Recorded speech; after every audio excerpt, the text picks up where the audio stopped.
শক্তিতেও বিদ্রোহ। মেনুরকার বন্দরে দাঁড়িয়ে থাকা কয়েক ডজন ছোট বড় জাহাজের উপর উঠছিল বিভিন্ন দেশের পতাকা। সেই পতাকার নিচে এক হয়ে দাঁড়িয়েছিলেন ডাক্তার, শিল্পী, আইনজীবী, শ্রমিক, পরিবেশকর্মী, এমনকি নির্বাচিত প্রতিনিধি পর্যন্ত। তাদের সবার উদ্দেশ্য অবরুদ্ধ গাজায় খাদ্য, ওষুধ আর মানবিক সহায়তা পৌঁছে দেওয়া। এইভাবেই যাত্রা শুরু হয় গ্লোবাল সুমুদ ফ্লোটিলা। আয়োজকদের ভাষায় এটি কেবল মানবিক সহায়তা পৌঁছে দেওয়ার অভিযান নয়, বরং ইতিহাসের সবচেয়ে বড় বেসামরিক নৌ অভিযান। লক্ষ্য একটাই, ইসরায়েলের দীর্ঘদিনের অবরোধকে চ্যালেঞ্জ জানানো এবং বিশ্বকে দেখানো গাজার মানুষও বাঁচার অধিকার রাখে। ফ্লোটিলার বেশিরভাগ জাহাজ এখন তিউনিসের দিকে রওনা দিয়েছে। বার্সেলোনায় ঝড়ে ক্ষতিগ্রস্ত দুটি নৌকা মেরামতের পর আবার যুক্ত হবে এই বহরে। আগামী 7 সেপ্টেম্বর সিসিলির কাটানিয়া ও টিউনিস বন্দর থেকে আরও নৌ যোগ দেবে।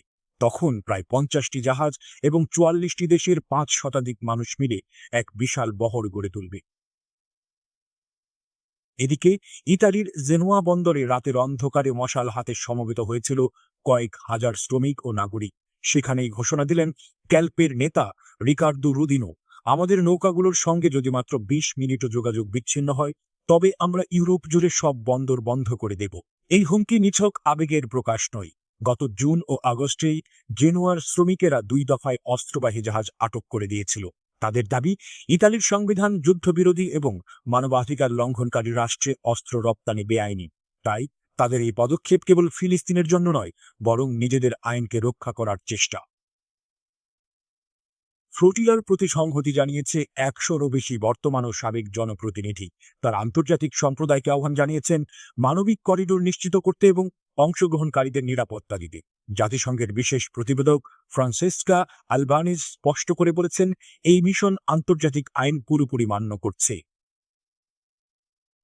কলম্বিয়ার প্রেসিডেন্ট গুস্তাভো পেত্রো অংশগ্রহণকারীদের উদ্দেশ্যে এক আবেগঘন বার্তায় লিখেছেন, তোমরা বেছে নিয়েছ সবচেয়ে কঠিন ও বিপজ্জনক পথ, নির্মম সহিংসতার মুখে কাজ করার পথ।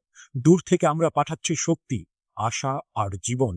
এমনকি সুইডিশ পরিবেশকর্মী গ্রেটা থানবার্গও বার্সেলোনায় সাংবাদিকদের সামনে দাঁড়িয়ে মিশন নয়, বরং সহিংসতাপূর্ণ সেই বৈশ্বিক ব্যবস্থাকে চ্যালেঞ্জ জানানো যা আইনকেও পদদলিত করছে।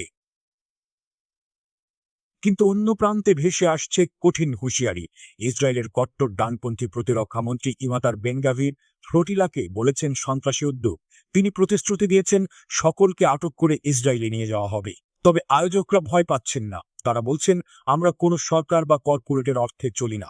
সাধারণ মানুষ, পরিবার, সমাজ এবং ছোট ছোট সংগঠন মিলে এই বহর দাঁড় করিয়েছে। জেনোয়ার ক্যাল্প সদস্য হোসে নিভোলি, যিনি নিজেও ফ্লোটিলায় যাত্রা করেছেন, ব্যাখ্যা করলেন কেন তারা এত দৃঢ়। বললেন, যে সামরিক শিল্প জোট ফিলিস্তিনিদের নিশ্চিহ্ন করছে, সেই একই শক্তি আমাদের শ্রমিক অধিকারও খাচ্ছে। বন্দরে কাজ করতে করতে আমরা নিজেরাই হয়ে উঠেছি যুদ্ধের সরবরাহ চক্রের অংশ। এই শৃঙ্খল ভাঙতে হবে। ক্যাল্প ইতিমধ্যেই France, Greece, Belgium, Sweden, Slovenia ও মরক্কোর শ্রমিক সংগঠনের সঙ্গে যোগাযোগ করেছে। লক্ষ্য, যৌথভাবে অস্ত্র পরিবহন পুরোপুরি থামানো। এই অভিযানের পেছনে আছে ভয়াবহ বাস্তবতা। গাজায় ইসরায়েলি অভিযানের আজ 700তম দিন। নিহতের সংখ্যা 64,000 ছাড়িয়েছে। চারিদিকে ধ্বংসস্তূপ, খাদ্যাভাব আর দুর্ভিক্ষের প্রহর।